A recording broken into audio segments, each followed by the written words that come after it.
66 سے شروع کریں گے، ٹھیک ہے نا؟ اگر میں کوئی چیز بھول لوں تو مجھے بتا دیجیے۔ نحمدہ ونصلی علی رسولہ الکریم، اما بعد فاعوذ باللہ من الشیطان الرجیم، رب اشرح لی صدری ویسر لی امری واحلل عقدۃ من لسانی یفقہوا قولی، رب یسر ولا تعسر وتمم بالخیر۔ سورۃ حامیم سجدہ آیت نمبر 66۔ وقال الذین کفروا لا تسمعوا لهذا القرآن والغوا فیہ لعلکم تغلبون۔ یہ حق کا انکار کرنے والے کہتے ہیں اس قرآن کو ہرگز نہ سنو۔ نوٹ کریں ذرا، اللہ ایسے لوگوں کو کیا کہہ رہا ہے یہاں جو قرآن سے روکیں؟ کافر، انکار کرنے والے، ناشکرے لوگ۔ اللہ نہ کرے کہ ہم میں سے کوئی بھی ایسا ہو۔ کیوں ایسا نہ کرو کہ جب سناؤ گے، جب قرآن سنو گے تو پھر منع نہیں کر سکتے تو پھر حلل ڈال دو، یعنی ڈسٹریکشنز پیدا کر دو، سیل فون پہ کھلوا لو ان سے، ان کی توجہ باہر لے جاؤ، یہاں بیٹھے ہوئے بھی یہ کوئی اور ہی چیز سوچنے لگے۔ بھئی ایسا کیوں؟ غم کیا ہے؟ فکر کیا ہے؟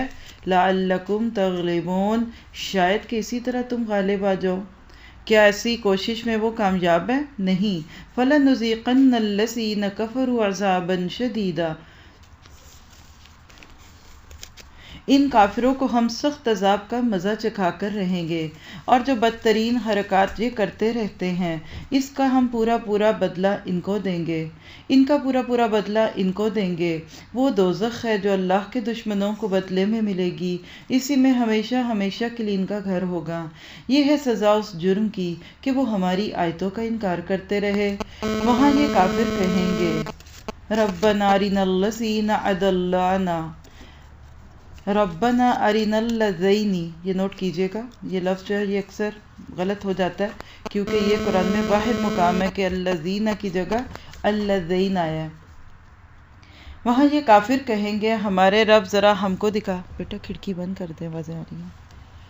اے ہمارے رب ذرا ہم کو دکھا ان جنوں اور انسانوں کو جنہوں نے ہمیں گمراہ کیا تھا، ہم انہیں پاؤں تلے رون دیں گے تاکہ وہ خوب ذلیل و خوار ہوں۔ بہت ہی زبردست قسم کا پروپیگنڈا اور لوگوں کی قرآن دشمنی دکھتی ان آیات میں۔ یاد رکھیے کہ قرآن سے شیطان کی جان جاتی ہے۔ اس کو پتا ہے کہ جب کوئی بندہ شعور کے ساتھ قرآن سنتا ہے، نوٹ بھی کیجئے لفظ لا تسمعوا کو، یہ نہیں کہا کہ لا تقرؤ۔ لوگوں کو قرآن پڑھنے سے نہیں روکتا شیطان، سننے سے روکتا ہے، یہ جملہ لکھ لیں۔ اسی لیے آج آپ دیکھیں گے کہ قرآن پڑھنے والے ہزاروں کی تعداد میں ہوں گے اور سننے والے چند سو بھی نہیں ہوں گے۔ قرآن پڑھنے کے نام پہ کوئی محفل سجا لیں تو اس میں ہو سکتا ہے کہ آپ کے کمرے میں جگہ ہی نہ رہے، گھر میں جگہ نہ رہے، لیکن جب قرآن سننا اور جب لانگ ٹرم سننا ہو تو اس وقت شاید آپ کے وہ پیارے بھی نہ آئیں جن کے لیے آپ نے محفل سجائی تھی۔ تو قرآن، شیطان کو یہ خوب اچھی طرح پتہ ہے کہ یہ قرآن سنا جائے تو اس کا اثر ہوتا ہے۔ آپ جتنی باتیں یہاں سنتے ہیں اگر یہ ساری لکھی ہوئی شکل میں آپ کو دے دی جائیں بعد میں کہ یہ ہے پورے دورہ قرآن کے نوٹس، ایک ایک لفظ کوئی نوٹ کر کے لکھے، یہ نہیں کہہ رہی کہ آپ اپنے لفظوں میں لکھیں، ایک ایک الحمدللہ ایک ایک لفظ کوئی اگر آپ کو دے دے گا نا، آپ پڑھیں گے تو آپ کہیں گے اچھا اس کی اتنی بات سنتے تھے، یہ تو ٹھیک ہے، اٹس فائن، کبھی بھی وہ اثر نہیں ہوگا۔ تو پہلی چیز تو اس میں اپنے لیے یہ لیجئے کہ قرآن کو سننے کا اہتمام کریں۔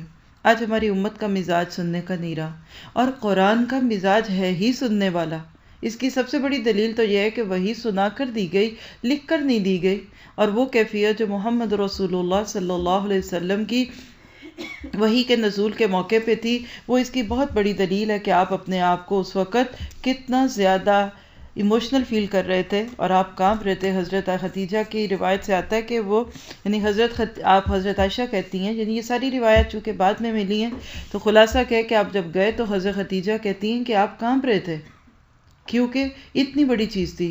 تو قرآن سن کر انسان کے دل پر اثر ہو، یہ اس کی سچائی کی دلیل ہے۔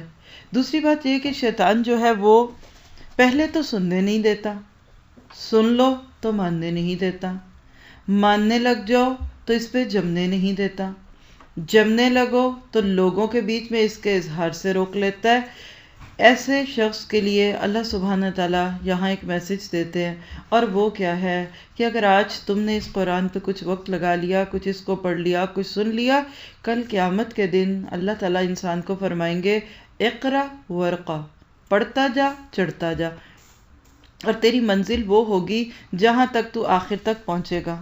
آج جتنی شدت کا حملہ قرآن پر ہے، آپ دیکھ سکتے ہیں کہ پریسٹس تک جو کہ کسی دین کے عالم ہوتے ہیں، جو کبھی یہ جرت نہیں کر سکتے، وہ تک قرآن کو جلا رہے ہیں، کیونکہ دلوں میں جب کسی چیز کی جلن ہوتی ہے تو انسان ان کی چیز نہیں دیکھ سکتا، ان کو پکڑ کے وہاں سے کسی بھی طریقے سے اس چیز کو ختم کر دے گا، اٹھا دے گا، اس فلائر کو اتار کے پٹک کے پھینک دے گا کہ یہ یہاں کیوں لگا گیا کوئی، اور یہ کس نے لگایا، اور اس کو دیکھ کر کوئی نہ آ جائے۔ تو جب دل میں جلن ہوتی ہے تو ایسے ہی ہے۔ ہم سب اللہ سے دعا کریں کہ اللہ مجھے قرآن کے ساتھ محبت دے دے، اور آج وہ قرآن چاہیے جس کے اوپر حقیقت میں لوگ عمل کرتے تھے۔ آج قرآن اور ہے اور مسلمان اور ہے۔ آپ کو وہ واقعہ پیچھے بھی سنایا تھا کہ ایک شخص نے جب اپنے نان مسلم فرینڈز کو قرآن بانٹے کسی موقع پہ، تو ان میں سے کوئی ایک واپس کرنے آیا، کہنے لگا مجھے یہ قرآن نہیں چاہیے، مجھے وہ قرآن چاہیے جس پہ تم مسلمان آج کے دور میں عمل کر رہے ہو، کیونکہ مجھے تو اس قرآن میں وہ سب نہیں دکھا۔ اور حقیقت بھی یہی ہے، جب ہمارا اپنا عمل نہیں ہوتا اس قرآن کے اوپر تو اس کے نتیجے میں ہم یہی کچھ کر رہے ہوتے ہیں۔ اللہ تعالیٰ سے دعا کیجئے کہ اللہ ہمیں اس کی محبت دے دے۔ ہم دیکھیں کیا کریں، کوئی اگر قرآن کو جلاتا ہے تو ہم کیا کریں؟ اپنی گاڑیوں کے شیشے توڑ دیں؟ نہیں، حقیقت یہ ہے کہ ہمیں اس کا توڑ کرنا ہوگا۔ کیسے؟ اپنی ہی گاڑیاں جلا کر نہیں، بلکہ اپنی گاڑیاں چلا کر۔ سیکھنے کے لیے آئیے، سب سے پہلے اگر آپ قرآن کلچر کو عام کرنا چاہتے ہیں تو آپ سب سے پہلے خود سیکھیے، اپنی گاڑیوں کے گروپ اسکولوں کی طرف کر دیجئے، مدرسوں کی طرف کر دیں، پھر اس کو دکھائیے لوگوں کو کہ اس میں کتنے مزے ہیں، کتنا مجھے اچھا لگتا ہے، دیکھو یہ تو اتنا پیارا ہے، یہ تو صرف چکھنے کی ضرورت ہوتی ہے، اس کے بعد تو آپ دیکھیں کہ خود بخود بھڑکتا ہے انسان کے دل میں اس کا طلب۔ پھر اسی طرح آپ دیکھیں گے کہ جب قرآن عام ہوگا تو ہمارے گھروں میں بھی قرآن آئے گا، ہمارے نوکروں، ہمارے ملازموں کے اندر بھی قرآن کی خو ہوگی۔ کتنی ماسیاں جو نماز نہیں پڑھتی، روزے نہیں رکھتی، ہم ان سے کام کراتے ہیں، ہمیں اس کی بہت فکر ہے انہوں نے کھانا کھایا کہ نہیں کھایا، لیکن ہمیں یہ نہیں پتا ہوتا کہ ان کو کوئی دین کی بھی سمجھ آئی کہ نہیں آئی۔ ہم بعض دفعہ دین کے نام پہ اپنے ہی نفس کو جھاڑتے اور سنوارتے رہتے ہیں، اور سے اور کرتے جاتے ہیں، لیکن حقیقت کیا ہے کہ ہم دوسروں کی فکر نہیں کرتے۔ جب ان کی یہ کوشش ہے کہ لا تسمعو، ہماری کوشش کیوں نہیں چاہیے؟ اسمعو، سنو سنو سنو سنو۔ آج دنیا کے نقشے پہ ایک نظر ڈال کے دیکھ لیجئے کون کامیاب لگتا ہے، وہ اپنی کوششوں میں کامیاب ہیں یا آج ہم کامیاب ہیں؟ جواب آپ کو صاف دکھے گا کہ ہم سنانے میں کامیاب نہیں، اور وہ نہ سنانے میں کامیاب ہے۔ یہ ایسا کام ہے جس کو اللہ تعالیٰ نے کہا کہ اکیلے کوئی کرتا بھی نہیں۔ اسی لیے آپ دیکھیے کہ یہاں جو لفظ آپ نے دیکھے کہ نجعلہما تحت اقدامنا، اے اللہ آج ان بڑوں کو ذرا بلا، ہم ان کو اپنے پاؤں کے نیچے لتاڑیں، ٹھڈے ماریں ان کو، کیونکہ جب آپ کسی کو ہاتھ سے مارتے ہیں نا، اتنی چوٹ نہیں لگتی، اتنی تکلیف نہیں ہوتی۔ جب کافر جن لوگوں کو دیکھ دیکھ کے بدکے ہوئے تھے، بگڑے ہوئے تھے، وہ دیکھیں گے کہ اس طرح سے وہ اپنے آپ کو لے کے چل رہے ہیں۔ اور لوگوں کو یاد رکھیے، ہمیشہ ہمیشہ وہ قرآن مشکل لگتا ہے جس کے بعد زندگی میں تبدیلی آتی ہے۔ آج آپ 1000 دانوں کی تسبیح لے کر شہر کے کسی چوک میں بیٹھ جائیں اور بیٹھ کے سر دھن دھن کے قرآن کی آیتیں پڑھتے جائیں، کوئی برا مانے گا؟ مجھے تو ڈر ہے کہ چند دن کے بعد وہاں ایک چھوٹی سی درگاہ بن جائے گی اور لوگ پانی پہ دم کروانے آپ سے آ جائیں گے۔ قرآن کب لوگوں کو مشکل لگتا ہے؟ جب یہ ہمارے اعمال پہ چوٹ ڈالتا ہے۔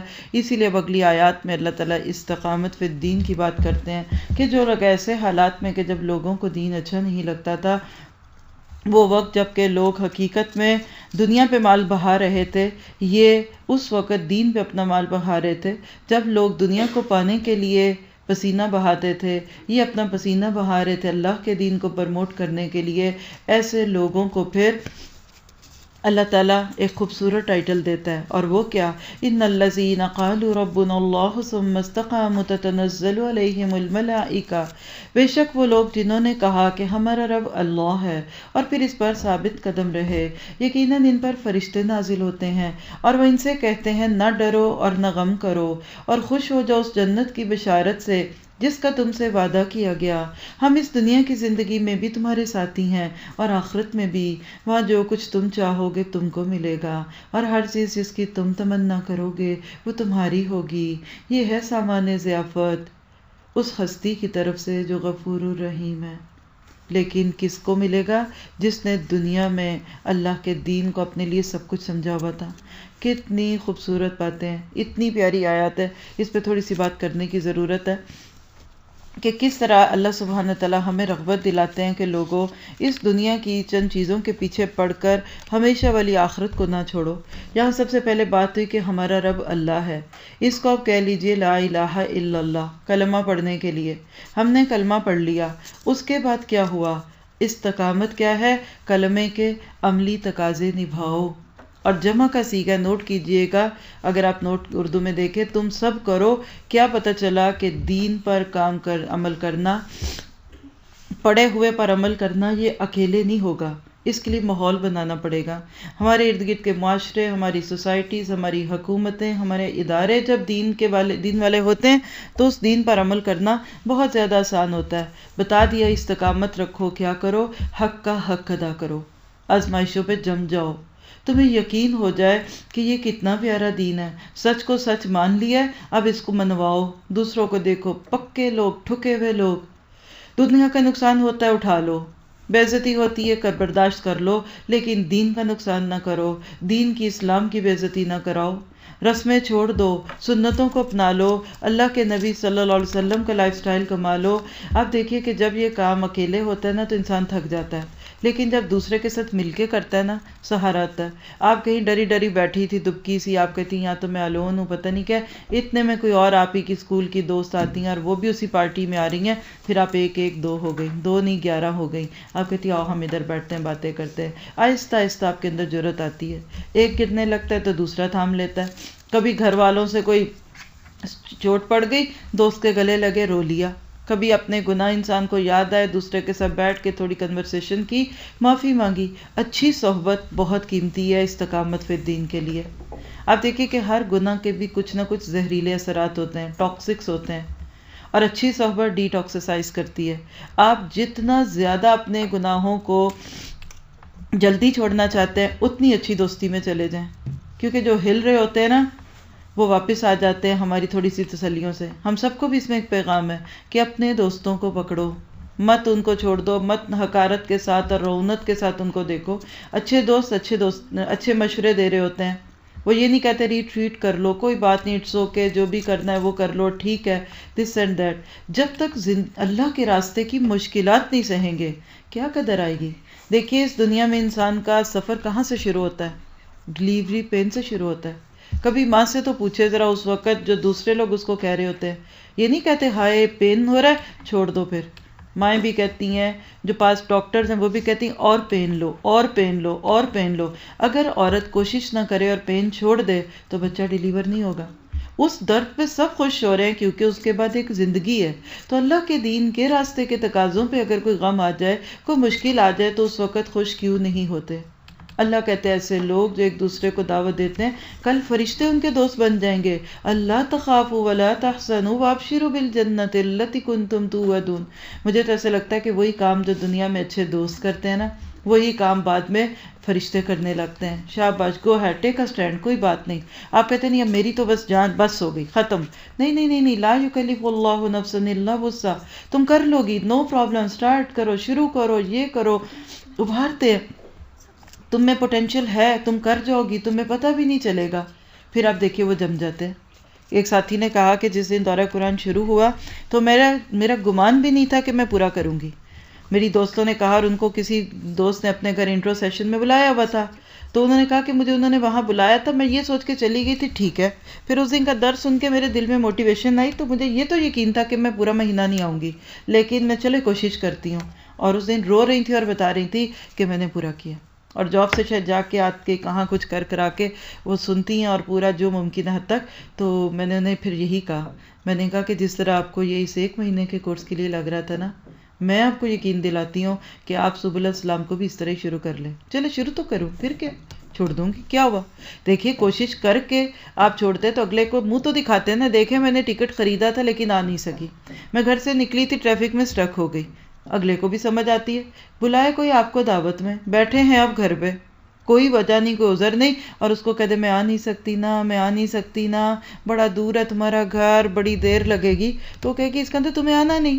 سورۃ توبہ میں ہم پڑھ چکے ہیں کہ اگر ان کی کوئی نیت ہوتی لڑنے کی تو تیاری کر کے بیٹھتے۔ تو میں نے کہا آپ کوشش کریں، بس یہ سوچ لیں کہ ٹھیک ہے میں نے شروع کا 1 ماہ کرنا ہے، دیٹس اٹ، ختم، اسٹاپ اٹ۔ پھر دیکھیے کیا ہوتا ہے، دیکھیے جیسے بچہ ہوتا ہے نا، اس کو جیسے ہم ورغلاتے ہیں نا پیار سے، آؤ میرا بچہ ادھر آؤ ادھر آؤ ادھر آؤ ادھر آؤ، پھر چھوٹی چھوٹی باتوں پہ اس کو بڑی بات دے دیتے ہیں۔ کسی پہ کوئی بوجھ ڈالنا ہوتا ہے تو آپ پہلے اس کو 10 کلو نہیں پکڑائیں گے، اس کو 2 کلو پکڑائیں گے، پھر 3 ہوگا۔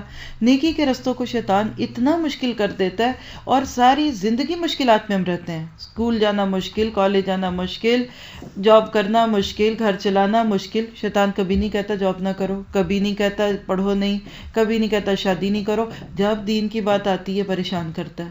لیکن اللہ کہتا ہے تم اگر اس کو سمجھ گئے، تمہیں کیا پتا کہ تمہیں کون سی دولت اللہ دینے والا ہے، اللہ کی ذات بندے کو دے سکتی ہے۔ آپ نے کبھی تتلی کو کے جو پیدائش کے مراحل ہیں وہ دیکھیں، آپ اس کے مختلف سٹیپس دیکھیں، ہمارے پاس ایک ڈاکیومنٹری ہے، اس میں سے بھی آپ کو اس کا تھوڑا سا اشارہ مل سکتا ہے۔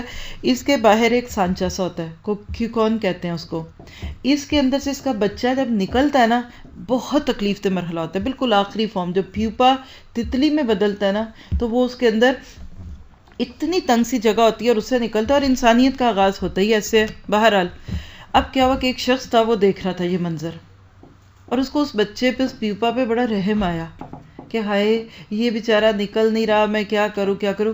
اس نے کیا کیا، اس کی مشکل سے اس کو بچانے کے لیے جا کے وہ جو چھلکا تھا نا کیوکن کو، وہ توڑ دیا، سانچا سا تھا۔ اس کا خیال تھا کہ بچہ باہر آ جائے، اور بچہ باہر آ گیا، تتلی بن گئی۔ لیکن آپ کو پتہ ہے کیا ہوا، پھوڑ نہیں سکا۔ کیوں کہ قدرت نے، اللہ تعالیٰ نے اس طرح کا انتظام کیا ہوا ہے کہ جب پیوپا باہر نکلتا ہے نا اتنی تنگ جگہ سے، تو اس کے پروں کے اندر جتنا موئسچر ہوتا ہے نا وہ سارا نچڑ جاتا ہے، نچڑتا ہے، پر ہلکے ہوتے ہیں، باہر آ کے پر جھاڑتا ہے، اڑ جاتا ہے۔ بغیر تکلیف کے جب وہ باہر آیا نا تو اس کے پر چپکے ہوئے تھے اور وہ نہیں اڑ سکا، وہ ہینڈی کیپ تتلی پیدا ہو گئی۔ یہ ہے ان الذین قالوا ربنا اللہ ثم استقاموا۔ کوئی بات نہیں، مبارک ہوں یہ خوشیاں۔ اللہ کے راستے کے تو غم بھی بہت خوبصورت ہوتے ہیں۔ آپ کیا سوچتے ہیں کہ اللہ تعالیٰ ضائع کرتا ہے، یا اللہ کی ذات جو ہے اس کو پتہ نہیں ہے کہ آپ کے دلوں پر کیا بیت رہا ہے، اور کتنا لوگوں نے آپ کو اس چیز سے روکا اور آپ چل پڑے۔ اور استقامت لفظ بتا رہا ہے کہ مخالفت۔ دیکھیے جمتی کوئی چیز کب ہے، جب اس کی مخالفت ہو۔ آپ دیکھیے نا، آپ کھڑے ہیں، کوئی بات نہیں آپ کھڑے ہیں، آپ کو اپنے آپ کو سہارا کب دینا ہے، جب کوئی پیچھے سے دھکا دے۔ جب آپ دین کی طرف بڑے پیار سے، بڑے ارمانوں سے آئیں گے، پیچھے سے دھکے پڑیں گے، چلو واپس رسم میں، چلو عید کی پارٹی میں آؤ، چلو یہ کنسرٹ ہو رہا ہے اس کی ٹکٹ خریدو، چلو وہ شو ہو رہا ہے، چلو ادھر چلو، چلو چلو، اس وقت پھر آپ کو کرنا ہے۔ جان چلی جائے تو جائے، ایمان نہ جائے۔ یہ ضد ہے، اللہ نے ہماری طبیعت میں ضد جو رکھی ہے نا، اصل میں استقامت کے لیے۔ یہ جملہ لکھ لیں، آپ کو فائدہ دے گا، کیونکہ بعض لوگ کہتے ہیں نا اللہ نے کیوں بری عادتیں ڈالی، ضد کیوں ڈالی، غصہ کیوں ڈالا۔ تو ہر عادت کو الحمدللہ ایک موقع پہ میں نے ایکسپلین بھی کیا تھا کسی موقع درس میں، لیکن یہاں یاد آ گیا مجھے کہ ضد کی عادت ہمارے اندر صبر کے لیے ہے۔ دین پہ ضد کرو، ان الذین قالوا ربنا اللہ ثم استقاموا، ضد ہے بس مجھے، اب میں نہیں پیچھے ہوں گی، میں غلط کام نہیں کر سکتی، اور آسانیاں نہیں مانگنی۔ آسانی کے اندر خیر نہ ملے تو اس آسانی کا کیا فائدہ۔ پھر اسی طرح آپ دیکھیے کہ غلط چیز چھوڑنے پہ ضد کیجئے، میں چھوڑوں گی، مجھے یہ کرنا ہے۔ کبھی اپنے آپ کو یاد رکھیے کہ انڈر سیل نہ کریں۔ آپ دیکھیے کہ اگر آپ نے جنت کو پانے کے لیے ضد کر لی نا، تو آپ خود کو قیمتی بنا لیں گی۔ میں جنت سے کم پر راضی نہیں ہوں، مجھے جنت چاہیے، مجھے چاہ رہا ہے، مجھے یہ چاہیے، میں اس دین پر عمل کروں گی، مجھے کوئی کچھ بھی کہہ دے کر دے۔ آپ دیکھیے کہ لا الہ الا اللہ کہنے پر کتنا زور لگتا ہے، لیکن اس پر عمل کرنے میں استقامت کے راستے ہیں۔ زبان نے کہہ بھی دیا لا الہ تو کیا حاصل، اگر دل و نگاہ نہیں ہے مسلمان۔ اور اللہ ایسے استقامت والوں کو کتنے خوبصورت لفظوں میں بیان کرتے ہیں۔ ایک حدیث کا خلاصہ ہے کہ کچھ لوگ مسجد کی میخیں ہیں، میخیں کہتے ہیں کیلوں کو، نیلز، اور مسجد سے یہاں لے لیجئے دین کی جگہ جہاں آپ دین سیکھتے ہیں۔ دین مراد کہ اللہ کے دین کو اس کے پیروں پر کھڑا کرنے کی کوشش کرتے ہیں۔ کہا کہ یہ جب وہاں نہیں ہوتے تو نہیں، جب وہ وہاں موجود ہوتے ہیں. میں دوبارہ بولتی ہوں، اسٹریچ میں حدیث بہت خوبصورت ہے کہ کچھ لوگ مسجد کی یعنی دین کی جگہوں کی میخیں ہیں، یعنی وہ نہیں ہوتے تو کام ہی کوئی نہیں ہوتا، اور جب وہ ہوتے ہیں تو وہ سارا کام اپنے اوپر لینے کی کوشش کرتے ہیں.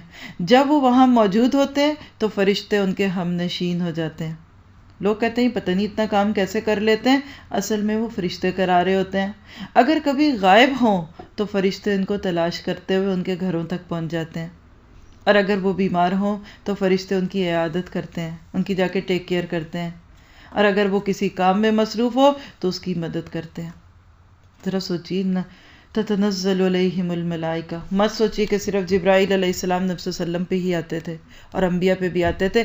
آج بھی نیک لوگوں پہ فرشتوں کا نزول ہوتا ہے. کب؟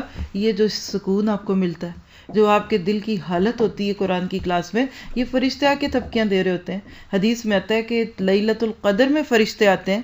بعض روایت میں یہاں تک آتا ہے کہ جبرائیل آ کر عبادت کرنے والوں سے شیک ہینڈ کرتے ہیں. حنظلہ کی کہانی کے اندر اینڈ پہ بات آتی ہے کہ اللہ کے نبی نے کہا کہ اگر وہ حالت جو تمہاری قرآن کی کلاس میں ہوتی ہے اگر عام زندگی میں بھی گھر جا کے وہی رہے تو تم تو اتنے نیک ہو جاؤ کہ فرشتے تمہارے بستروں پہ آ کے تمہیں سلام کریں. اتنی بڑی بات ہے. تو اس وقت بھی فرشتے موجود ہیں، سکون کی صورت میں، اطمینان کی صورت میں. اور جس وقت لوگوں کو دین کے راستے کی کوئی مشکل آئے اس وقت اپنے دل کو چیک کریں. مسکرا رہی ہوں چپکے چپکے، او ماشاء اللہ ویری گڈ. یہ تو وہی کیوں وہ کہتے تھے سورہ احزاب میں آپ نے بڑا ھذا ما وعدنا الرحمن، یہ ہے وہ وعدہ جو اللہ نے کیا تھا، یعنی کہ تمہیں میرے راستوں میں تیر لگیں گے، تلواریں لگیں گی. اور وہی بات کہ وہ یہیں سے پلٹ جائے جسے جہاں ہو پیاری. یہ کانٹوں کا راستہ ہے، انہی پتھروں پہ چل کے آ سکو تو آؤ. میرے گھر کے راستے میں کوئی کہکشاں نہیں ہے. کیوں نہ سہیں اللہ کے راستے کی مشکلات؟ کیوں کہتے ہیں کوئی مشکل نہیں آئے گی؟ کیوں کہتے ہیں بس پلک جھپکتے میں ہو جائے گا؟ نہیں کہا کریں، بہت مشکل آئے گی لیکن اللہ آسان کر دے گا. اور کل ہم اللہ کو بتا دیں گے کہ اللہ ہم نے آپ کے دین کو سیکھنے کے لیے یہ مشکل برداشت کی تھی، اور پھر آپ دیکھیں گے کہ اللہ آپ کے لیے کتنے راستے بنائے گا اور میرے لیے کتنے راستے بنائے گا. حدیث میں آتا ہے کہ دین کی جگہوں پر تعلق رکھنے والوں میں 3 خوبیاں ہوتی ہیں. آپ خود کو ذرا لیں، کیونکہ مسجد کی میخیں تو اللہ نے کہہ ہی دیا نا. نیلز ہیں، آپ کسی جگہ کی بلڈنگ ہے، آپ اس کے سٹرکچر کے اندر موجود ہیں. کیا آپ کے اندر یہ خوبیاں ہیں؟ نمبر 1، فائدہ پہنچانے والے ہوتے ہیں. یہ نہیں انتظار کرتے کوئی دوسرا ہی کر لینا تو بہتر ہے، میں اپنی جان پہ کیوں مشکل میں لے کے آؤں، اپنے آپ کو اس پہ کیوں رکھوں. کہا یہ دوسروں کو فائدہ دینے والے ہوتے ہیں. پھر دوسری چیز کیا ہے؟ حکمت ہوتی ہے ان میں، یعنی ٹھہراؤ ہوتا ہے، اپنے جذبات پر قابو پاتا ہے، ہائپر نہیں ہوتے. چھوٹی سی بات میں ان کے سر سے پاؤں میں آگ نہیں لگ جاتی. پرسکون لوگ ہوتے ہیں، لوگوں کو اطمینان اور خوشی کا میسج دیتے ہیں. اور تیسرا، اللہ کی رحمت کا انتظار کرتے رہتے ہیں، ہوپ فل ہوتے ہیں، آپٹمسٹک ہوتے ہیں. کہتے نہیں آج ٹھیک نہیں، کل ٹھیک ہوگا، آج یہ حالات ایسے نہیں، وہ ٹھیک ہوں گے. کیا ملے گا؟ نزلا من غفور الرحیم، بخشنے والے رب کی طرف سے ان کے اوپر رحمتیں ہیں. کس کی مہمانی اللہ کرے گا؟ اس کی کرے گا جس نے دنیا میں اپنے دل میں اللہ کو مہمان بنایا ہوا تھا. دعا کیجئے کہ اللہ تعالی ہمیں حقیقت میں استقامت دے دے. ایسے لوگوں کو اللہ تعالی خوشخبریاں کیا دیتے ہیں؟ من احسن قولا ممن دعا الی اللہ وعمل صالحا. اور اس شخص سے اچھی بات کس کی ہوگی کہ جس نے اللہ کی طرف بلایا. پہلا درجہ، اللہ ہمیں اس پہ بھی رکھے. اور نیک عمل کیا، دوسرا درجہ، یہ نہیں کہ دوسروں کو سنا کے خود کو نہیں سنایا. اور تیسرا، وقال اننی من المسلمین، اور کہا کہ لوگوں میں مسلمان ہوں. یہ نہیں کہا کہ میں حنفی ہوں، میں وہابی ہوں، میں شافعی ہوں، میں مالکی ہوں، میں دیوبندی ہوں، میں بریلوی ہوں. میں نہیں ہوں. اننی من المسلمین، میں مسلمان ہوں. اشارہ ملتا ہے قرآن اور سنت سے اپنی نسبت جوڑی. اللہ اس کو مبارکیں دے رہے ہیں، کوئی اس سے بھی اچھا ہوگا. من احسن قولا. آپ دیکھیے اللہ تعالیٰ کیسے خوشخبریاں دیتے ہیں. دنیا میں کسی کا بچہ کھو جائے، آپ کو کبھی بچپن آپ کے بچوں کے ناطے سے اگر کوئی ایکسپیرینس ہوا ہو، آپ کا بچہ گم جائے اور تھوڑی دیر میں کوئی ایک شخص یا کوئی ایک عورت اس کو پکڑ کے لا رہی ہے اور کہ یہ وہاں ریلوے کی پٹری کے بالکل پاس کھڑا تھا اور میں نے اس کو دیکھ لیا اور وہاں سے جا کے اس کو کھینچ کے لائی ہوں. میرا نہیں خیال کہ ساری زندگی آپ اس عورت کو بھولیں گی، کیونکہ اس نے آپ کے بچے کو آپ سے ملایا. تو ذرا سوچئے، خالق کو مخلوق یا مخلوق کو خالق سے ملانے والا یہ کتنا بڑا کام کرتا ہے. یہ ہے وَمَنْ أَحْسَنُ قَوْلًا مِمَّنْ دَعَا إِلَى اللَّهِ. ہمیں تو قدر نہیں آتی ان لوگوں کی کہ جو ہمیں اللہ سے جوڑتے ہیں، اور جن کو آتی ہے پھر ان کے سر جھکے رہتے ہیں۔ اب دیکھیے کہ ماں باپ تو دنیا میں لانے کا سبب بنتے ہیں نا، زمین پہ لاتے ہیں، ہماری روحیں آسمانوں پہ تھی نیچے لے آئے۔ استاد اور دین کا دائی، چاہے وہ سبب بنے چاہے وہ براہ راست سکھائے، دونوں برابر ہیں۔ مت سوچئے کہ صرف بولنے والا ہی آپ کی ہدایت کی دعائیں لے رہا ہے۔ وہ لوگ جو صرف مائک ہولڈ کیے ہوتے ہیں، وہ لوگ جو جگہوں پہ کھڑے ہوتے ہیں، جنہوں نے ایک ایک منٹ ایک ایک سیکنڈ پہ نظر رکھی ہوئی ہے، ان کو بھی اللہ اس میں ڈالتا ہے کہ داعی اللہ۔ سارے ایڈمنز اس وقت 2 نفل پڑھ سکے نا اگر آج اس پہ تو پڑھے۔ جو بندہ اس پوری ٹیم میں ایک چھوٹا سا پیچ یا پرزہ بن کے بھی اس وقت بیٹھا ہوا ہے نا، وہ 2 نفل ضرور پڑھے کہ اللہ تیرا شکر ہے میں داعی اللہ میں شامل ہوں۔ بول کے کوئی بولتا ہے اب میں بولتی رہوں مائک ہی نہ کام کرے، آپ تک میری آواز پہنچے گی؟ میں بولتی رہی اور پیچھے سے نیٹ ہی نہ چل رہا ہو، میری آواز پہنچے گی؟ آپ یہاں آئے چابی نہ کھلی ہو، دروازہ ہی نہ کھلا ہو، کہ آواز پہنچے گی؟ اتنے لوگ ملتے ہیں پھر داعی اللہ کا سفر طے ہوتا ہے۔ کتنوں کی دعائیں لیتے ہیں، کیوں مچھلیاں دعائیں دیتی ہیں؟ میں تو کبھی کبھی سوچتی ہوں کہ ہوا کیا، یہ کیسے کام ہو گیا؟ یقین کریں اتنے بڑے بڑے پرابلمز آ جاتے ہیں بعض دفعہ کہ لگتا ہے راستہ بند، دیٹس اٹ، سب ختم، اور اگلے ہی لمحے ایسے لگتا ہے پلک جھپکے کدھر گیا؟ اللہ کہتے ہیں ہم فرشتوں کے ذریعے وہ کام کرا دیتے ہیں۔ یہ راستہ بڑا خوبصورت ہے اگر آپ نے کیا۔ آج تو کونسلنگ کا رواج ہے، کوئی گھر ٹوٹ رہا اور کسی کی تھوڑی سی مشورے یا اس کی صلاح سے، چاہے وہ پیسے ہی لے کے کیوں نہ کر رہا ہو، گھر بچ جائے نا، تو ساری زندگی وہ کپل کہتے ہیں ہم آپ کے بڑے تھینکفل ہیں، آپ کی وجہ سے ہمارا گھر بچ گیا۔ میرج کونسلنگ کہیں، چائلڈ کونسلنگ کہیں، بچوں کو ماں باپ سے، کوئی ماں باپ سے پیچھے، تو جو 70 ماؤں سے زیادہ پیار کرنے والے کو جو 70 ماؤں سے زیادہ پیار کرنے والے رب سے لوگوں کو جوڑے گا، اس سے پیارا کوئی آپ کا نصیب نہیں ہو سکتا۔ یاد رکھیے، آپ اس کورس کو اور اس قرآن کے پڑھنے اور سکھانے کو جو مرضی کہیں، شاید آپ مجھے بڑا بیکورڈ کہتے ہوں گھر جا کے، کیا ان کو نوش نہیں آتی، کیا یہ پین کے بایا پین کے باہر پھر جاتی ہیں، لیکن مجھے پتا ہے کہ میرے پاس کیا چیز ہے۔ اور ہر وہ بندہ جو اللہ کی محبت میں یہ کام کرتا ہے، وہ اس بات کو بہترین طریقے سے جانتا ہے کہ لوگ تو لا تسمعوا ھذا القرآن کی کوششوں میں ہیں، اور اللہ ہم کم از کم یہ کوشش اللہ تعالیٰ کی توفیق سے 25ویں پارے کا آغاز کرتے ہیں، لیکن ہم سورۃ شورى سے کریں گے کیونکہ پچھلی آیات ہم نے پچھلی سورت کے ساتھ لی۔ سورۃ شورى کے بارے میں چند باتیں، اور 25واں پارہ انشاءاللہ جب پورا ہوگا تو اینڈ پہ آپ ان تینوں سورتوں کی باتوں کو جمع کر کے اس پارے کا بنیادی تھیم نوٹ کریں گے۔ لیکن آج کل جو پارے ہم کر رہے ہیں اس کے اندر ہم لوگ سورت کا تھیم چلا رہے ہیں، تو سورۃ شورى ترتیب کے اعتبار سے 42 اور نزول کے اعتبار سے 62 یعنی 62 نمبر کی صورت ہے، مکی صورت ہے۔ وہی ترتیب چل رہی ہے، ادھر 40 اور 60 تھا، 41 اور 61 تھا، اور ادھر 62 اور 42 ہے۔ یہ ایک خوبصورت حسن ہے، اور یہ بھی قرآن کی حکمتیں اللہ ہی جانتے ہیں۔ یہ واحد صورت ہے قرآن کی کہ جس میں 2 حروف مقطعات ہیں۔ دیکھیے گا، حامیم ختم، ایک آیت، پھر دوسری آیت شروع ہو رہی ہے عین سین قاف۔ ایک آیت میں 2 موجود ہیں پیچھے، لیکن 2 مختلف ہیں۔ اس صورت کے اندر ولی کا لفظ بہت دفعہ آئے گا، ولایت، دوستی، اور اسی طرح سے اس پوری صورت کا جو مین تھیم آپ دیکھیں گے نا، وہ کیا ہے کہ دین کا کام ہو کہ دنیا کا کام ہو، اس کے لیے بہترین مینجمنٹ چاہیے ہوتی ہے، جس میں سے ایک چیز شورا ہے۔ شورا مشورے کو کہتے ہیں، ایڈوائز لینا دینا۔ اس صورت میں ہمیں کچھ ایسی صفات دکھیں گی لوگوں کی کہ جس کے اوپر عمل کر کے لوگ اپنے آپ کو اللہ سبحانہ تعالیٰ کے قریب کر سکتے ہیں۔ اس صورت کے چند سوالات نوٹ کریں گے۔ فرشتے اللہ کی حمد کے ساتھ کیا دعا کرتے ہیں؟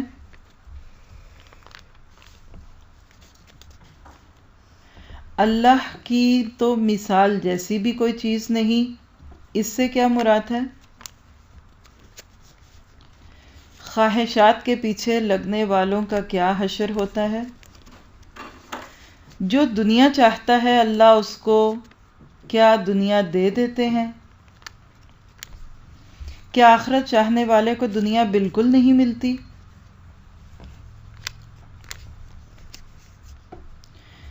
جب کوئی مصیبت ہم پر آتی ہے تو ہمیں کیا سوچنا چاہیے؟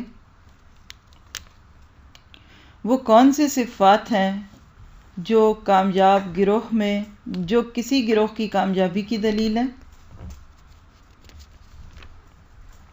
اور وہی کن مختلف طریقوں سے اللہ کے نبی پر نازل ہوتی تھی۔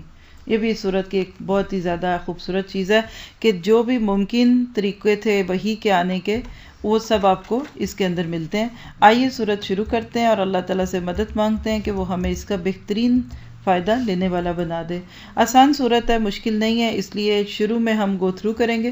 آپ دیکھ رہے ہیں کہ کچھ صورتیں ایسی ہیں کہ جو بالکل سمپل ہی پڑھی جا سکتی ہیں، ترجمے سے بات سمجھ آتی ہے، کچھ دوسری ہیں۔ یہ 25واں پورے کا پورا پارا صرف ترجمے پہ فوکس کرے نا تو آپ یہ کہہ سکتے ہیں کہ جتنی چیزیں ابھی تک پیچھے گزری ہیں اسی کا ایک قسم کا اعادہ ہے، دہرانا ہے۔ لیکن 26واں پارا بہت اہم ہے، شاید اس کے اوپر بہت وقت لگ سکتا ہے، اس لیے ہم کوشش کریں گے کہ آج 25ویں پارے کو وہ باتیں جو پیچھے ہو چکی ان کو نہ دہرائیں، اور اس میں آپ کو پورا تعلق باللہ، تعلق بالرسول اور بالآخرہ کا مضمون دکھے گا۔ حامیم عین سین قاف حروف مقطعات ہیں۔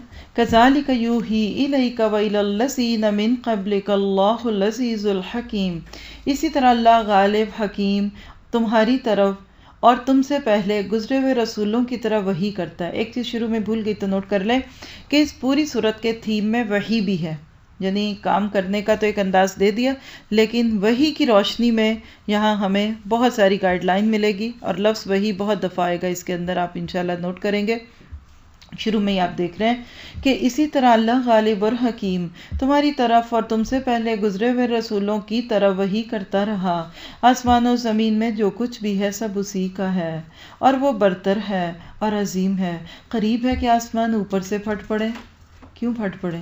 نمبر 1 مخلوق کے بوجھ سے، نمبر 2 نافرمانیوں سے لوگوں کی، اللہ کو غصہ آئے اور آسمان ان پر پھٹ جائے، نمبر 3 لوگ اللہ کے بیٹے قرار دیتے ہیں، اس بات کی وجہ سے قریب ہے کہ آسمان پھٹ جائیں۔ حدیث میں آتا ہے کہ آسمانوں پر اتنے فرشتے ہیں کہ بعض دفعہ آسمان چرچرانے لگتا ہے ان کے بوجھ کی وجہ سے۔ کبھی آپ نے کسی نازک سی کرسی پر کسی انسان کو بیٹھے دیکھا ہو تو اس میں سے چر کی آوازیں آتی ہیں، دعا کیجئے کہ یہ آسمان پھٹ نہ جائے۔ پہلے پھٹا تھا کہ نہیں پھٹا تھا، لیکن یہ ہمیں پتہ ہے کہ قیامت کے قریب تو وہ ضرور ہی پھٹے گا۔ اللہ تعالیٰ سے دعا ہے کہ ہم ایسے تمام گناہوں سے اپنے آپ کو روک لیں جس کی وجہ سے اللہ کا غضب ٹوٹے اور یہ آسمان پھٹ جائے۔ فرمایا کون سے فرشتے ہیں؟ قریب ہے کہ آسمان اوپر سے پھٹ پڑے۔ فرشتے اپنے رب کی حمد کے ساتھ تسبیح کر رہے ہیں اور زمین والوں کے حق میں درگزر کی درخواستیں کیے جاتے ہیں۔ آگاہ رہو، حقیقت میں اللہ غفور رحیم ہے۔ جن لوگوں نے اس کو چھوڑ کر کچھ دوسرے سرپرست بنا رکھے ہیں، اللہ ہی ان پر نگران ہے، تم ان کے حوالے دار نہیں ہو۔ یہ لفظ آیا ہے اولیاء اللہ ہی۔ ولی کا لفظ جو ہے قرآن پاک میں بہت جگہ استعمال ہوتا ہے، 9 سے 10 مختلف معنی ہیں اس کے۔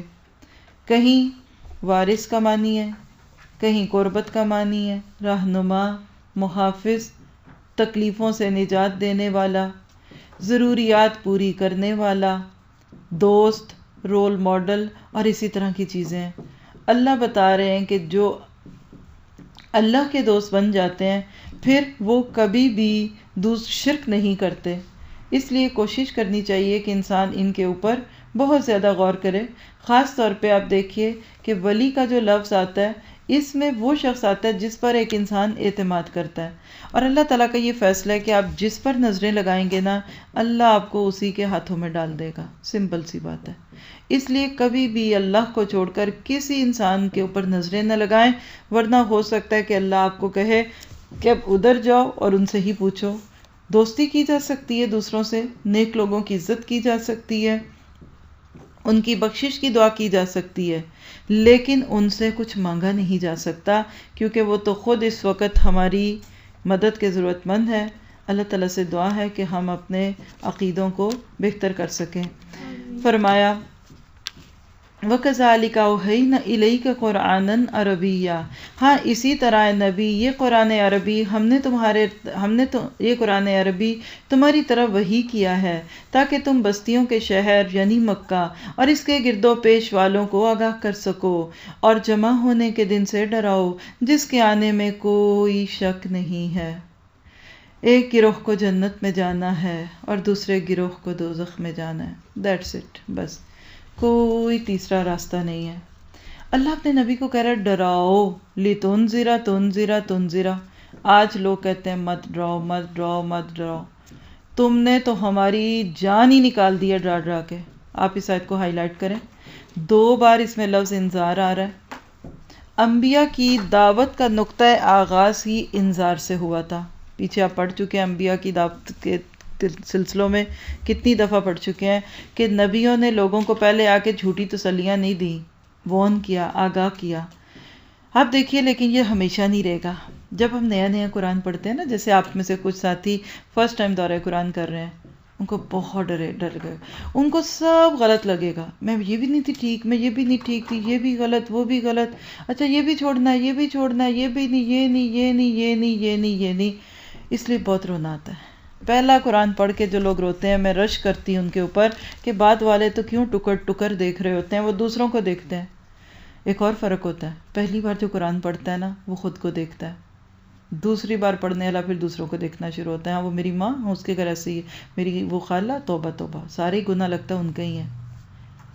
اللہ سبحانہ تعالیٰ کہتے ہیں دوسروں کو نہ دیکھو، اپنے آپ کو دیکھو۔ آج تو انذار کے لیے سننا مسلمان بھی نہیں واللہ ہی چاہتے، آج تو مسلمان بھی انذار والا قرآن نہیں سننا چاہتے، وہ صرف قرآن خوانی والا قرآن سننا چاہتے ہیں۔ وہ کہتے ہیں ڈراؤ نہیں، بس چھوڑ دو نا۔ لیکن یاد رکھیے جو بندہ انذار قبول کر لے گا نا، اس کے لیے پھر خوشخبریاں ہیں، پھر اس کو اللہ تعالیٰ یہ ساری باتیں دیتا ہے کہ ایک فریق جنت میں ہے، اور اللہ سے دعا کیجئے کہ اللہ تعالیٰ ہمیں اسی میں کر دے۔ اسی لیے اس کی وجہ، اس قرآن کو سننے سے جو تبدیلی آتی ہے نا، وہ فقہی باتیں اور جھگڑے والا دین سن کر نہیں آتی، اور یہ دل میں بھی اترتا ہے۔ اسی لیے آگے آپ دیکھیں گے کہ تھوڑا سا اختلافات کی بات ہے۔ وَلَوْ شَاءَ اللَّهُ لَجَعَلَهُمْ، اگر اللہ چاہتا تو ان سب کو ایک ہی امت بنا دیتا، مگر وہ جسے چاہتا ہے اپنی رحمت میں داخل کرتا ہے۔ ظالموں کا نہ تو کوئی مددگار ہے، نہ کوئی ولی ہے، اور نہ مددگار ہے۔ کیا یہ ایسے نادان ہے کہ انہوں نے اسے چھوڑ کر دوسرے ولی بنا رکھے ہیں؟ ولی تو اللہ ہی ہے، وہی مردوں کو زندہ کرتا اور ہر چیز پر قادر ہے۔ نوٹ کر رہے ہیں کہ بار بار ولی کا لفظ آ رہا ہے۔ سورت کے شروع میں آپ کو بتا دیا کہ بعض لوگ اللہ کو چھوڑ کر دوسروں میں، آپ دیکھیے کہ شکلیں مختلف ہوتی ہیں نا، جس طرح لوگوں کی، اس طرح عقلیں بھی مختلف ہوتی ہیں۔ کوئی کچھ کرتا ہے، کوئی کچھ کرتا ہے۔ اللہ بتا رہا ہے کہ جب ڈفرینس آف اوپینین ہو، رائے کا اختلاف ہو، تو کیا کرو؟ مثال ہے کہ یہاں آج بیٹھے ہوئے کوئی کہ سردی لگ رہی ہے اے سی بند کر دیں، کوئی کہ گرمی لگ رہی ہے اے سی کھول دیں، کوئی کہ کانپ رہا ہوں ہیٹ کھول دیں، کیا کرو؟ اب کچھ تو کرنا ہے نا۔ تو آئیے اس کا جواب دیکھ لیجئے۔ اللہ سبحانہ تعالیٰ فرماتے ہیں تمہارے درمیان جس معاملے میں بھی اختلاف ہوتا ہے، آپ مجھے کہاں نہیں ہوتا۔ 2 بچے نہیں ساتھ بیٹھ سکتے، ان میں بھی اختلاف ہو رہا ہوتا ہے، وہ کہتے ہیں میری جگہ، وہ ادھر کونیاں مار رہا ہوتا ہے، وہ ادھر کونیاں مار رہا ہوتا ہے۔ ایک چھوٹی سی گاڑی میں 2 بچے پچھلی سیٹ پہ بیٹھے ہونا تو میں ڈرتی رہتی ہوں اللہ یہ ماں صحیح ڈرائیونگ کر لے، کوئی پیچھے جھاڑ ہے، کوئی پھاڑ ہے، کوئی کر رہا ہے۔ اب اختلاف تو ہوتے ہی ہیں نا، یہ چھوٹے چھوٹے اختلافات بڑی جلدی حل ہو جاتے ہیں، لیکن بڑے بڑے اختلافات بڑی دیر سے ہوتے ہیں۔ کیا کرو؟ اللہ تعالیٰ کہتے ہیں کہ اس کا فیصلہ کرنا اللہ کا کام ہے، وہی اللہ میرا رب ہے، اسی پر میں نے بھروسہ کیا اور اسی کی طرف میں رجوع کرتا ہوں۔ آسمان و زمین کا بنانے والا، جس نے تمہاری اپنی جن سے تمہارے لیے جوڑے پیدا کیے، اور اسی طرح جانوروں میں بھی انہی کے ہم جنس جوڑے بنائے، اور اس طریقے سے وہ تمہاری نسلیں پھیلاتا ہے۔ کائنات کی کوئی چیز اس کی مشابہ نہیں۔ لیس کمثلہ شیء وہو السمیع البصیر۔ اس جیسا تو چھوڑیے، اس کی مثال جیسا بھی کوئی نہیں۔ نوٹ کریں، ایک ہوتا ہے نا تم جیسا کوئی نہیں، اور دوسرا کہ تمہارے تو پرچھائی جیسا بھی کوئی نہیں۔ یہ مراد ہے کہ اللہ جیسا تو کیا، اللہ جیسا کہ اللہ کی مثال جیسا بھی کوئی نہیں ہے۔ وہ سب کچھ سننے اور دیکھنے والا ہے۔ آسمان و زمین کے خزانوں کی کنجیاں اسی کے پاس ہیں، جسے چاہتا ہے کھلا رزق دیتا ہے اور جسے چاہتا ہے نپا تلا دیتا ہے، اسے ہر چیز کا علم ہے۔ یہاں آپ دیکھیے کہ اختلافات کے بعد اللہ تعالیٰ کی بات آئی۔ پتہ کیا چلا کہ جب کبھی اختلاف ہو تو کیا کرو؟ سب سے پہلی بات سجدوں میں جا کر اللہ سے دعا مانگے کہ اللہ میرا فلاں سے اختلاف ہے، میں شک میں ہوں، آئی ایم کنفیوزڈ، میرا شک دور کر دے، میری مدد کر۔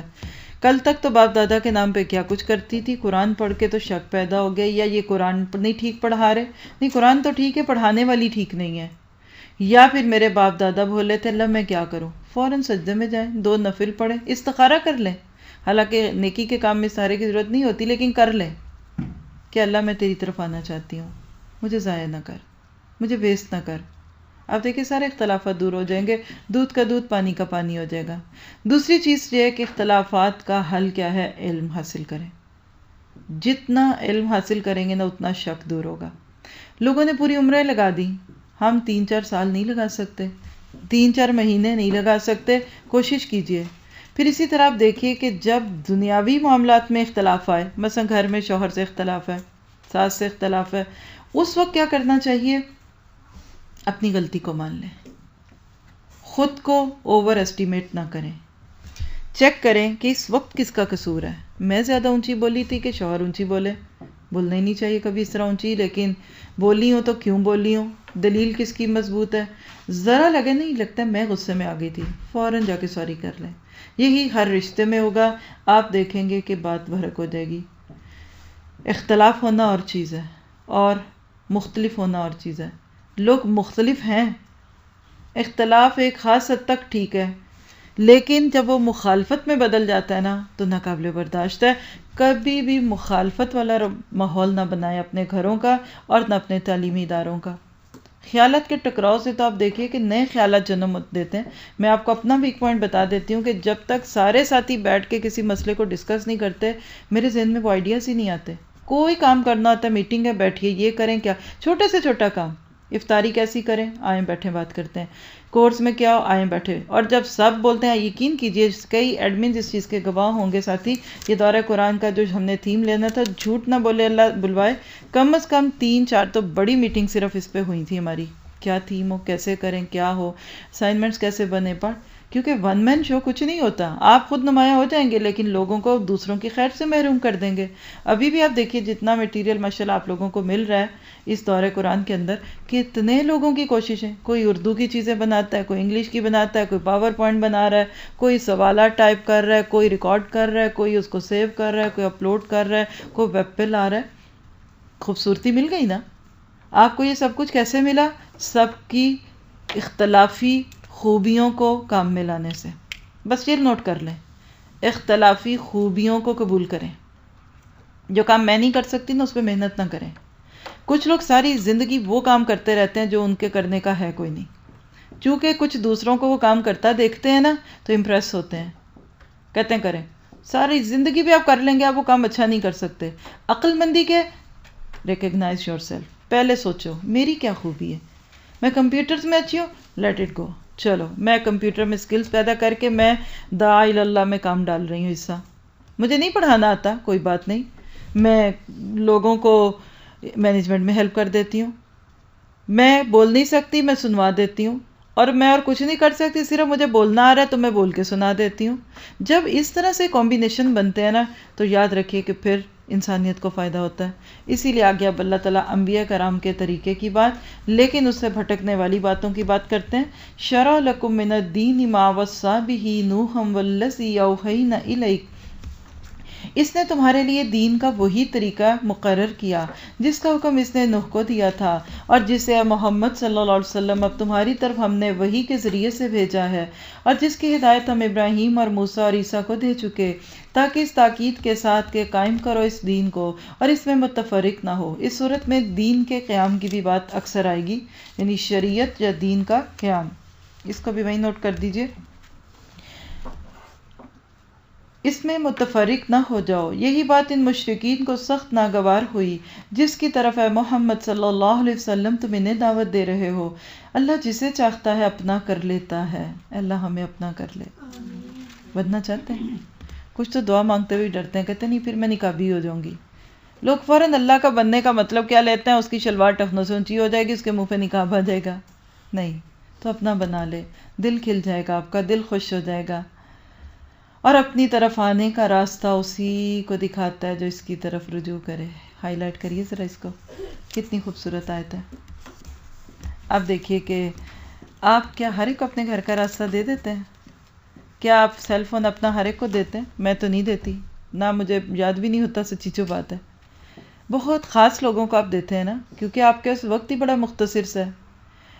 اللہ اپنی طرف آنے کا راستہ صرف اس کو دیتا ہے جو ریئلی ریئلی ریئلی انٹرسٹڈ ہوتا ہے۔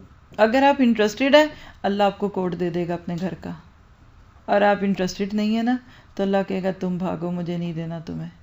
دعا کیجئے کہ اللہ کے معاملے میں سنجیدہ ہو جائے، لیکن پتہ تو چلے نا کہ اللہ ہے کون۔ آپ کو پتہ ہے کہ مشرک لوگوں نے اللہ کو اپنے امیجینیشن سے سوچا کہ وہ کیسا ہوگا۔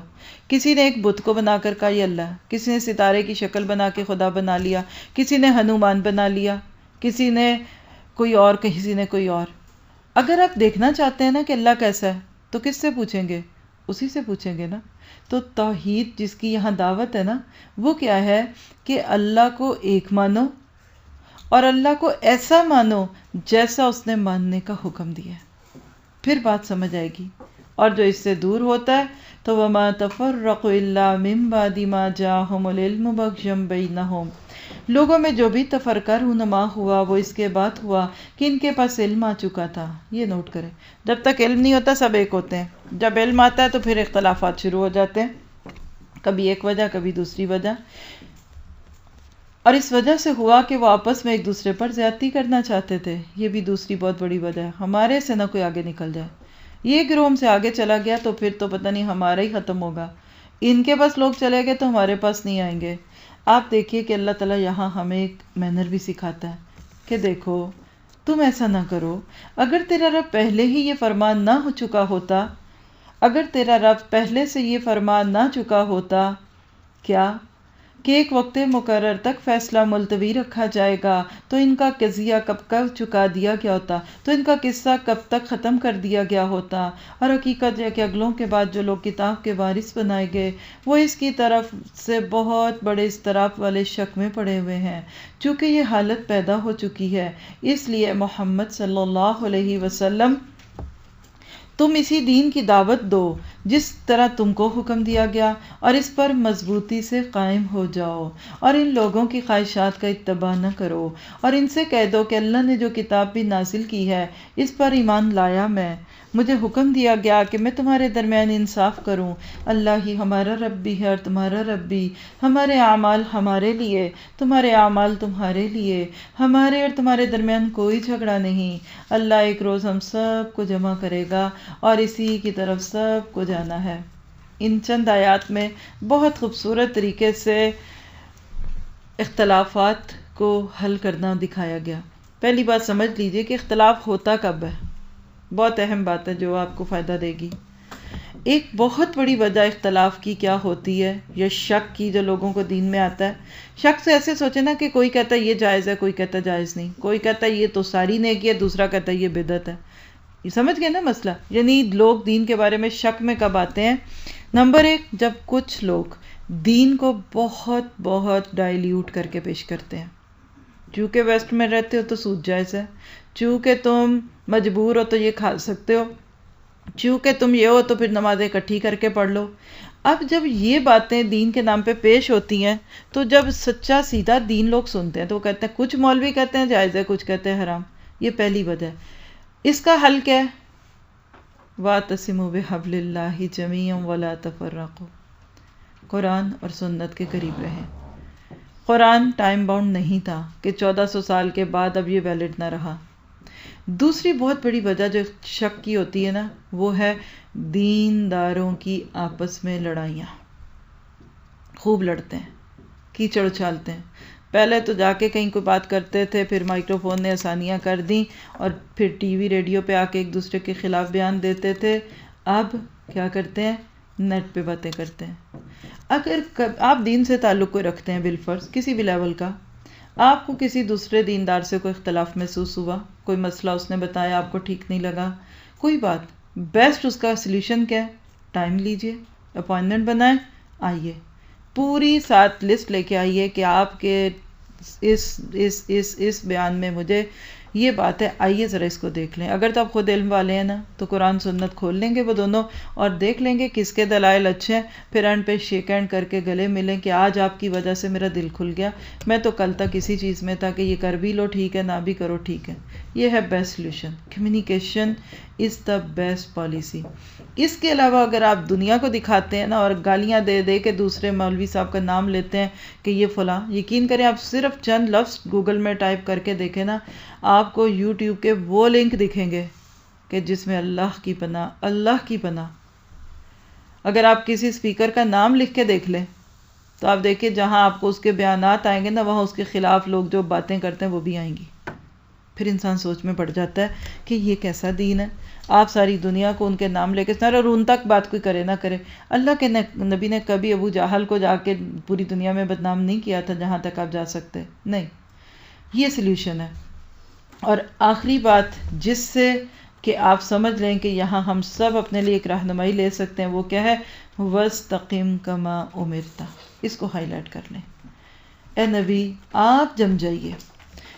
اور وَلَا تَتَّبِعْ أَهْوَاءَهُمْ.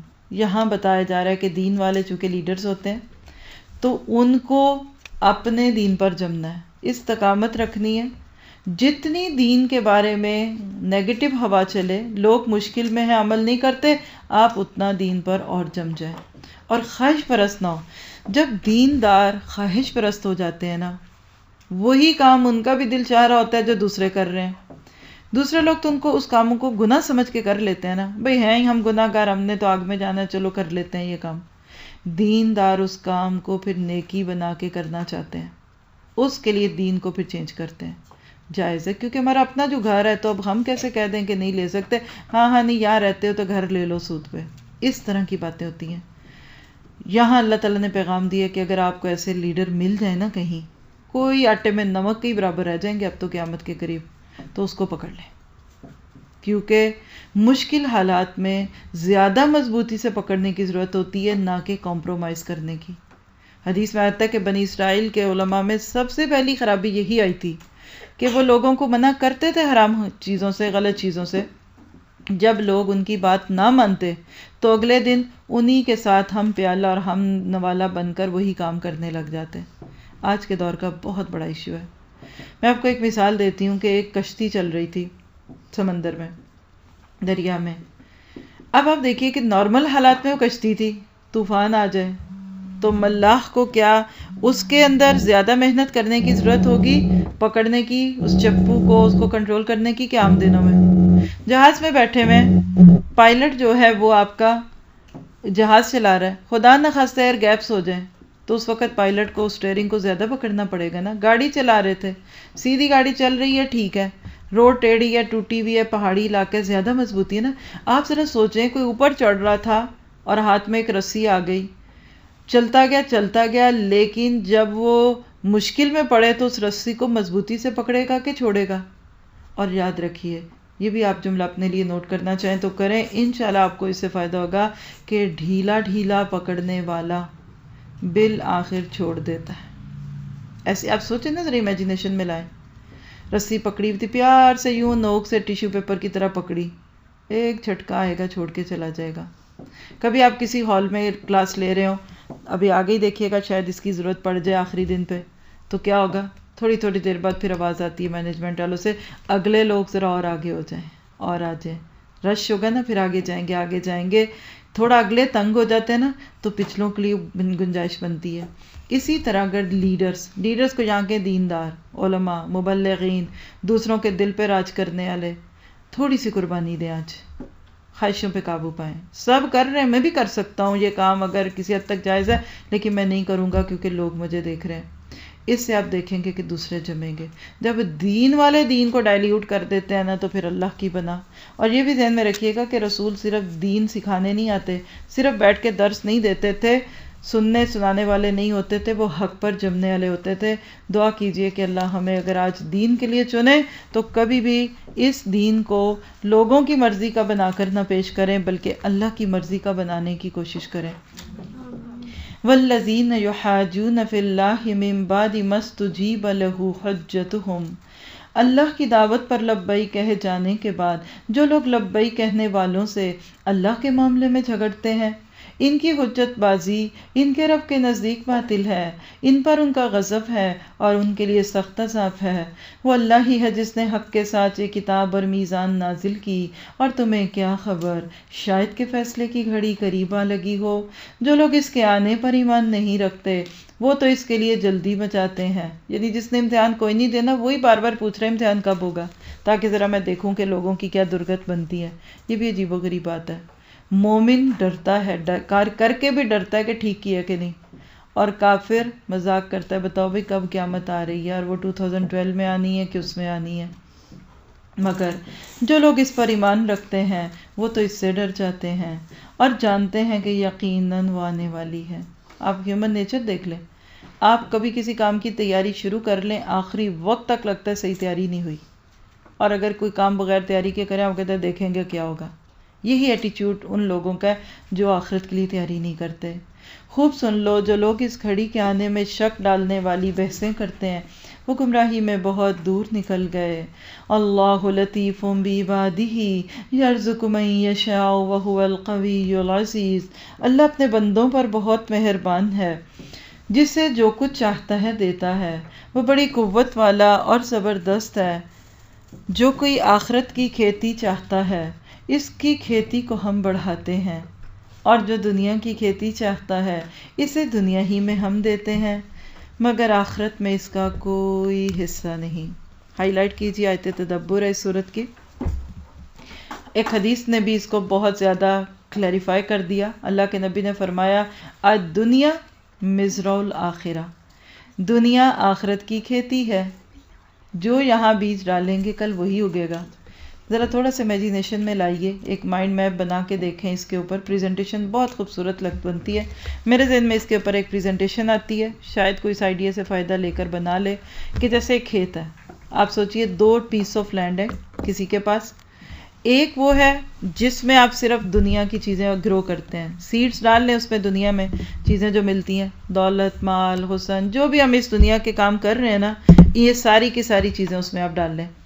ایک ساتھ دوسری کھیتی ہے، وہاں ڈالیں جو آپ کو آخرت میں چاہیے، اس میں آپ ساری جنت کی چیزیں لکھ لیں، طوبہ ڈال لیں، سندس ڈال لیں، اچھے کپڑے ڈال لیں، پھول پھل جو بھی، لہم فیہا ما یشتہون ڈال لیں۔